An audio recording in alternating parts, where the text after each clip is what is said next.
Вы смотрите «Актуальное интервью», в студии Петр Васильев. Здравствуйте. Приближается новый учебный год. О том, какие преобразования происходят в школьном образовании Якутии, расскажет гостья студии Ирина Любимова, министр образования и науки Республики Саха-Якутия. Ирина Павловна, здравствуйте. Добрый день. Не за горами старт нового учебного года. Как оцениваете состояние и готовность системы образования?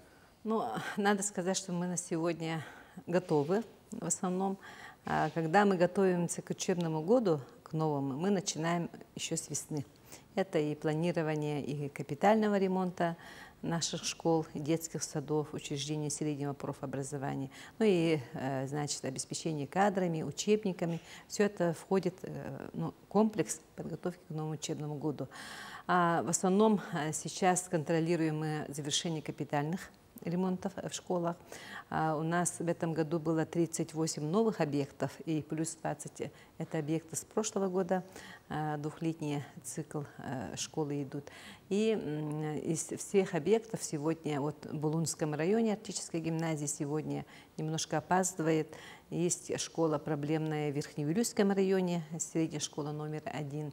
И в Мегино-Кангаласском районе тоже есть в Тюнгюлюнская средняя школа, тоже запаздывает с ремонтом. А так в целом мы готовы. Я уверен, что эти школы, которые сейчас запаздывают с ремонтом, они к 1 сентября будут в полной боевой готовности, так скажем. Да, образовательный процесс мы организуем, обязательно будут готовы и открыты. А что касается учителей, у нас и в республике, и по всей стране ощущается нехватка преподавательских кадров. Как обеспечены школы учителями, особенно в Арктике, в нашей республике, и что Министерство образования делает для привлечения кадров? Да, мы ежегодно проводим мониторинг обеспеченности кадрами 2 раза в год, и в этом году мы у себя тоже отметили 900 вакансий по всей республике. Это все в основном, как вы сказали, северные, арктические районы. Но чтобы привлекать кадры педагогические, мы комплексную работу начали в этом году. Это и не только педагогические ярмарки вакансий. У нас и штаб работал летом по трудоустройству молодых учителей.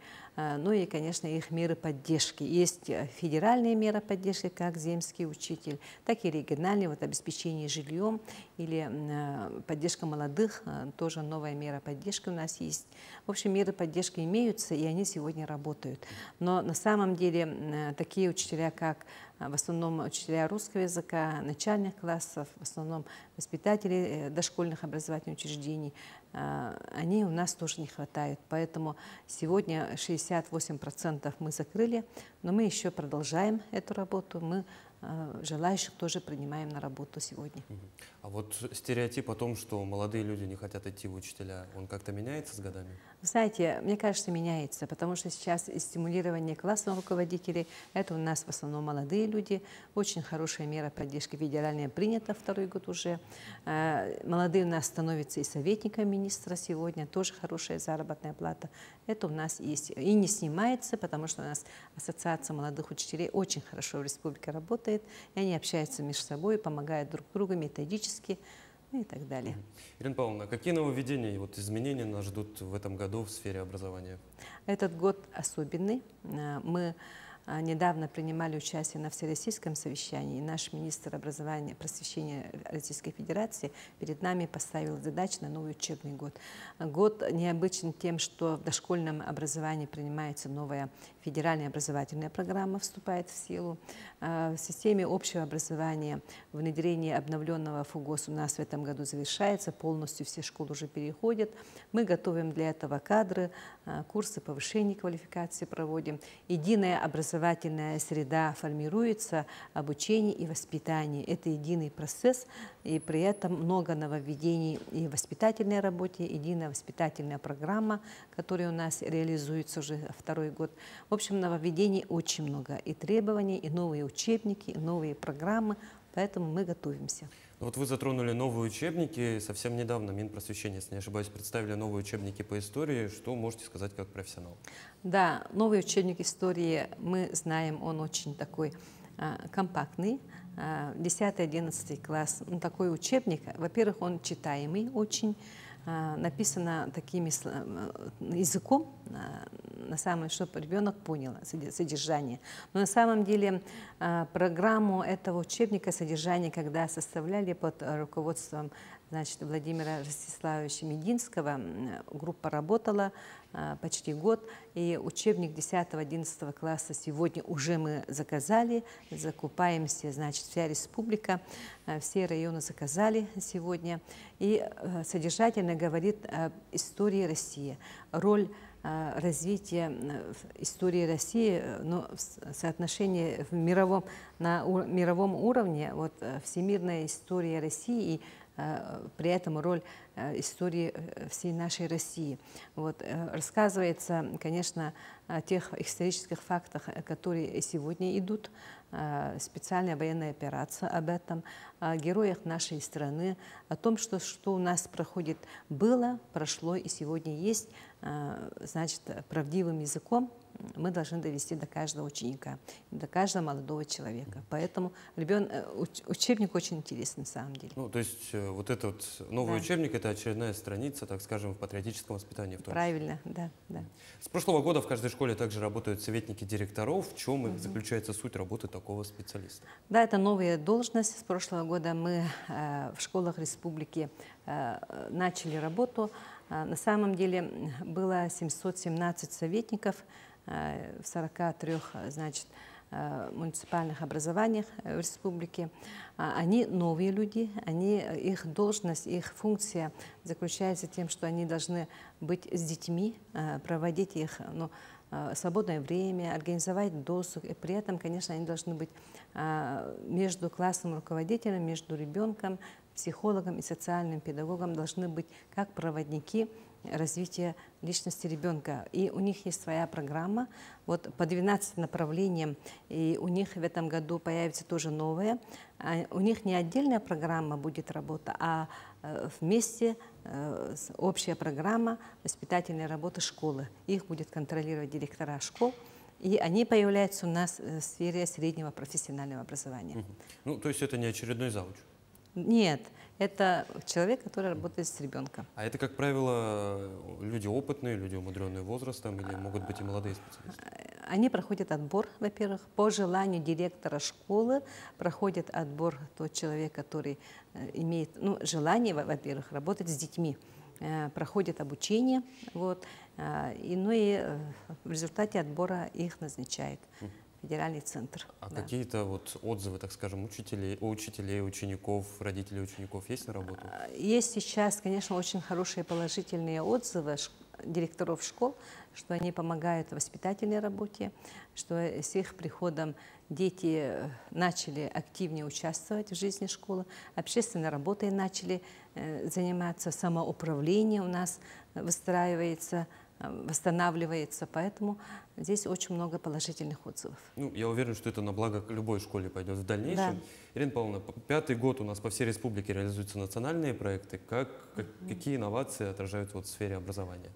Да, национальные проекты в этом году, они более, другие стали немножко. Каждый год нововведения бывают, и сохраняются традиционно те же направления, вот создание, например, центров образования, точек роста, цифровая образовательная среда, строительство школ у нас, да.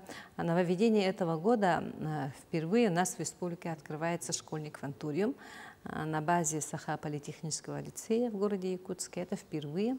И впервые в этом году новое направление – это патриотическое воспитание детей и молодежи. Это мы, значит, заказали уже. Сейчас идет поставка государственных символик. Это флаги, это герб. Там в комплекте 7 разных видов. И уличная там установка идет. В общем, такие требования федеральные, мы это уже выполнили. Ну, если с патриотическим воспитанием понятно, это требования современных реалий, на ваш взгляд, почему у школьников нынче так популярны IT-специальности, вот эти все дроны, квадрокоптеры? Да, это потому что сейчас и время, наверное, такое время у нас меняется, и меняются профессии, требования ко всем профессиям тоже меняются, поэтому мы должны вот создавать кванториумы, инженерные классы, политехническое образование. И мы должны в каждом районе, в любой основной школе, или классы, или школы с углубленным изучением предметов должны открывать, чтобы дети были подготовлены к новым специальностям. Ну вот первый кванториум в Якутске, дальше они будут расширяться уже по Они будут расширяться. Конечно, есть требования, чтобы от количества жителей города зависит. Да? Это город Нерюнгри и город Якутск. Ирина Павловна, на этой неделе состоится традиционное августовское совещание работников образования. Какие вопросы стоят на повестке, что будете обсуждать? Да, федеральная повестка у нас уже давно была сверстана. Нам просто говорят, о чем мы должны говорить с педагогами, с директорами, с общественностью. Это же, конечно, изменения в системе образования.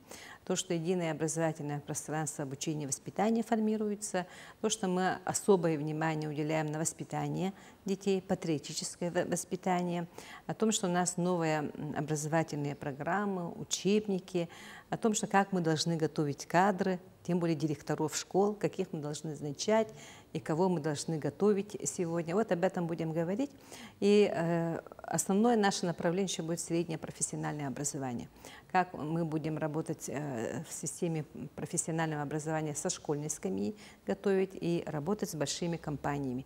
Как они у нас, работодатели, будут с нами работать в проектах «Профессионалитет», например, или как будем открывать мастерские, которые инициирует Министерством развития Дальнего Востока. У нас в Якутии открываются новые мастерские. Ирина Павловна, а каких-то вот спикеров из других регионов, федеральных гостей ждать? Да, мы сегодня ждем тоже новых наших гостей. По цифровизации образования у нас единая федеральная платформа «Моя школа» будет работать. С 1 сентября мы должны активно работать, поэтому из компании «Сферум» к нам тоже приедут гости, нас будут обучать и работать с родителями будут по цифровизации, по цифровой безопасности детей. А также в сфере профессионального образования, среднего профессионального образования у нас будут курсы повышения квалификации для педагогов по организации. Там тоже меняется содержание образования.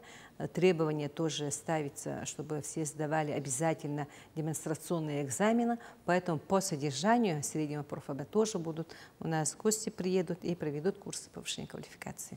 Ирина Павловна, спасибо, что пришли к нам в студию и ответили на наши вопросы. Спасибо. Ну, я напомню, вы смотрели программу «Актуальное интервью». До новых встреч.